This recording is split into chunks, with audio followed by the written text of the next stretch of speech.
Assalamu alaikum, dear students. I am Dr. Khan Romana from Zoology Department, JT Art Science and Commerce College for Women, Malegaon. I heartily welcome you in my lecture. आज का जो मेरा video है FI BSc Zoology practical का है और आज का जो प्रैक्टिकल है जिसकी हमें स्टडी करना है study of mitosis from onion root tip. Onion root tip के अंदर जो वो माइटोसिस की कौन सी स्टेजेस दिखाई देती है, उसका स्ट्रक्चर किस तरीके का होता है और ये प्रोसेस किस तरीके से होता है, इसकी जो हम स्टडी करेंगे। Now we see the aim of the experiment. Temporary preparation of mitotic stages from onion root tip. Material required are onion plant with root, acetocarmine, glacial acetic acid, ethyl alcohol, distilled water, petri dish, spirit lamp, forceps, scissors, microscopic slides, cover slip and microscope. Now we see the procedure. First, take a large sized onion, एक बड़ी size की जो प्याज को लीजिए आप, and remove outer peel from the onion bulb with the help of blade carefully.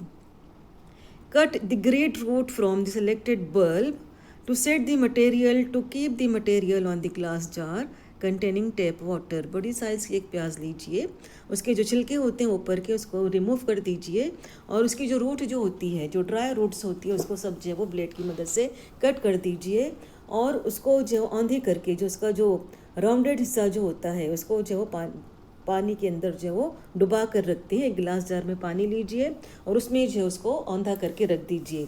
After 24 hours root tips are arises from such onion, वहाँ उसमें से जो वो लंबी लंबी वाइट कलर की जो रूट्स जो वो दिखाई देती है। Now we see the various steps to obtain better squash preparation from the root tip. First, exercise roots 1 centimeter away from the root tip and transfer them to freshly prepared acetic acid. तो अब जो root इसमें से निकल कर आई है उसको जो वो 1 सेंटीमीटर के करीब जो कट कर दीजिए और काटने के बाद जो वो it is transfer to the freshly prepared acetic acid and such root is treated with. उसके बाद जो है उस रूट को जो है वो इसमें जो है वो keep it on 1 normal HCl at 60 degree centigrade for a period of 5 minutes. 5 minute तक जो इसको HCl के अंदर रखिए और टेम्परेचर कितना होना चाहिए, 60 डिग्री होना चाहिए। उसके बाद जो है वो transfer root tip to a cavity block and such cavity block containing acetocarmine. Keep the material for staining for about 10 to 30 minutes. तो ये जो रूट टिप जो हमने पहले इसको HCl में रखा, उसके बाद जो है इट इज़ कीप इट, उसको कहाँ पे रखना है हमें, कैविटी ब्लॉक के अंदर। और कैविटी ब्लॉक के अंदर जो वो एसिटोकार्माइन होता है और उसमें जो तकरीबन आधा घंटे तक जो वो उस रूट टिप को जो उसके अंदर रखा जाता है। After that transfer the root tips on a clean glass slide and put a drop of stain on it. उसके बाद एसिटोकार्माइन में से जो है वो उस रूट टिप को निकालने के बाद स्लाइड पर रखिए और उसके ऊपर जो वो एक ड्रॉप जो स्टेन का ऐड कीजिए। Press a cover slip gently with a tip of the needle, this will initiate separation of a cell from the root tip. उसके बाद जो है वो कवर स्लिप, स्लाइड के ऊपर जहाँ पर आपने रूट टिप रखा है वहाँ पर एक कवर स्लिप धीरे से रखिए और उसके बाद उसको जो है वो अपनी अंगूठे से जो प्रेस कर दीजिए कवर स्लिप के ऊपर से। प्रेस करने से क्या होगा, उसके जो सेल जो होते हैं ओनियन रूट टिप के अंदर वो जो है वो सेपरेट हो जाते हैं। और अगर ये स्लाइड आपको मतलब काफ़ी अरसे तक रखना है तो उसको जो है वो कवर स्लिप के इतराफ़ में जो है वो पैराफिन या नेल पॉलिश लगा देने से जो है वो रूट टिप जो होती है उसके सेल्स जो है वो लायू होते हैं और लंबे अरसे तक जो दे में बी प्रिजर्व्ड। तो इस तरीके से जो स्लाइड प्रिपेयर होती है। इसके बाद जो है वो वी सी दी ऑब्जर्वेशन। अब इस प्रिपरेशन में जो है वो the cells in the interphase and different stages of mitosis are to be observed. इस स्लाइड के अंदर जो हमें क्या चीज़ें दिखाई देगी, interphase and different stages of the mitosis are observed. You know that what is the interphase? Interphase is a period during which there is no cell division is takes place. During that period or इस phase, interphase के दौरान क्या होता है? Cells can absorb nutrients or materials, and during the interphase the cell grows. और जब cell की growth होती है, when the cell get nourishment or nutrients, growth of the cell is takes place, and this phase is called as a G1 phase.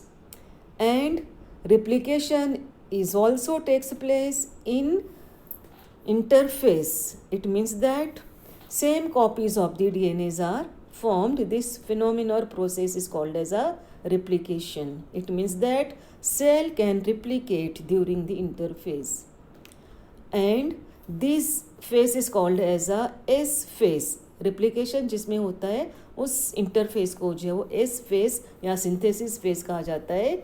इसे synthesis face क्यों कहा जाता है? Because in that phase new copies of the DNAs are formed, and the third phase of the interphase is called as a G2 phase, and in that G2 phase cells are prepared for mitosis. It means that cells जो होते हैं वो cell division के लिए तैयार हो जाते हैं in this way.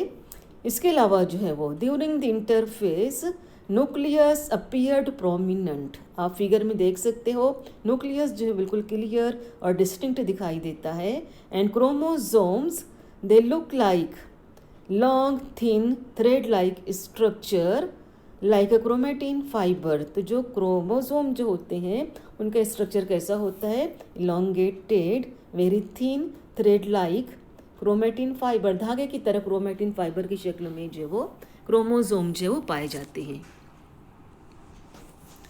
This is about the interphase. Now we see prophase के बाद क्या होता है. अभी हमने देखा G2 फेस में जो है वो cells are prepare for cell division, and during the mitotic cell division there are 4 phases are seen, and among them the first phase of the mitotic cell division is a prophase. Pro means first. It is the first phase which is seen during the mitotic cell division.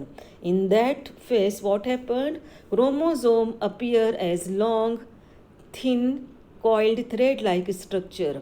Figure में आप देख सकते हो chromosome जो होते हैं वो thin long और कॉइल की शक्ल में पाए जाते हैं. Each chromosome is made up of 2 chromatid. 2 chromatid से मिलकर बनते हैं. In the late prophase chromosomes appear much condensed. अभी हमने देखा स्टार्टिंग में जो है वो in early prophase chromosomes are thin long and coiled thread like, लेकिन जो वो लेट प्रोफेस में धीरे धीरे क्या होता है? सच क्रोमोसोम बिकम कंडेंस्ड. उनकी जो है वो साइज जो है वो कम होने लगती है, रिड्यूस होने लगते हैं.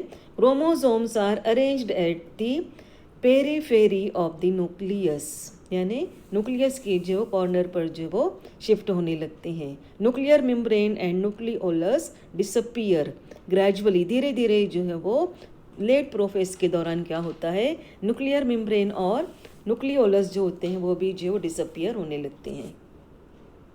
Next phase is called as a metaphase. In the metaphase what happened? The thick and short chromosome appear to be arranged along the equator. अभी हमने देखा प्रोफेस में जो है वो क्रोमोसोम कैसे होते हैं? थिन लॉन्ग और थ्रेड लाइक होते हैं, but in case of late prophase they become condensed. उसकी जो साइज जो होती है वो कम होने लगती है. इसके बाद जो है वो बीटा फेस के दौरान क्या होता है? Chromosomes become thick and short, and they are seen along the equator. Equator पर जो क्रोमोसोम दिखाई देते हैं, and they are attached to the spindle fibres. Figure में आप देख सकते हो all the chromosomes are present on the equator and they are attached to the spindle fiber. Spindle fiber make their appearance between the 2 poles to form spindle apparatus. और spindle fiber जो होते हैं 2 poles के दरमियान में होते हैं, और ये पूरा स्ट्रक्चर जो होता है it is called as a spindle apparatus. This is about the metaphase. Now next phase is called as a anaphase. During the anaphase, what happened? The centromere of the chromosome arranged on equatorial plate. इसके जो centromere जो होते हैं वो equatorial plate पर दिखाई देते हैं, फिगर में आप देख सकते हो। और इसके अलावा जो है वो अभी हमने देखा chromosomes are made by 2 chromatids and this 2 chromatids are joint together by centromere.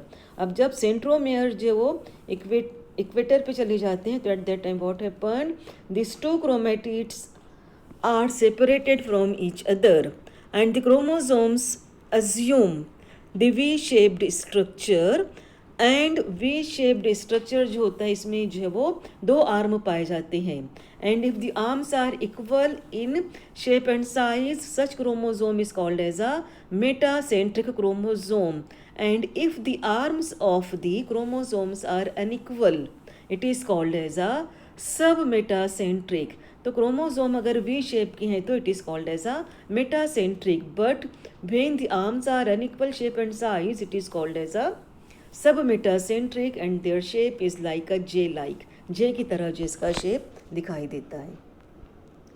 Now the last phase is called as a टेलोफेस।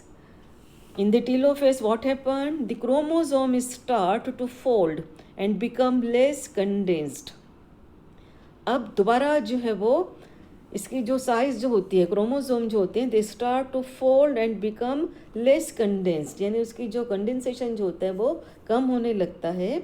और इसके अलावा जो है वो धीरे धीरे क्या होता है, spindle fibres disappear, nucleolus reappear at constriction called nucleolar organiser. Chromosome के अंदर जो है दोबारा जो है वो न्यूक्लियस के अंदर जो है वो न्यूक्लियोलस मेक देयर अपीयरेंस, और जहाँ पर न्यूक्लियोलस का फॉर्मेशन स्टार्ट होता है ये पोर्शन या ये हिस्सा जो होता है it is called as a nucleolar organiser inside the nucleus. In this way these are the 4 faces are seen in the root tip of the onion। अगर आप इस प्रोसेस से ऑनियन रूट टिप को ऑब्जर्व करोगे तो आपको जो है वो उसके अंदर जो है वो ये सारी फेसेस जो दिखाई देते हैं, interphase, prophase, metaphase, anaphase and telophase. Thank you.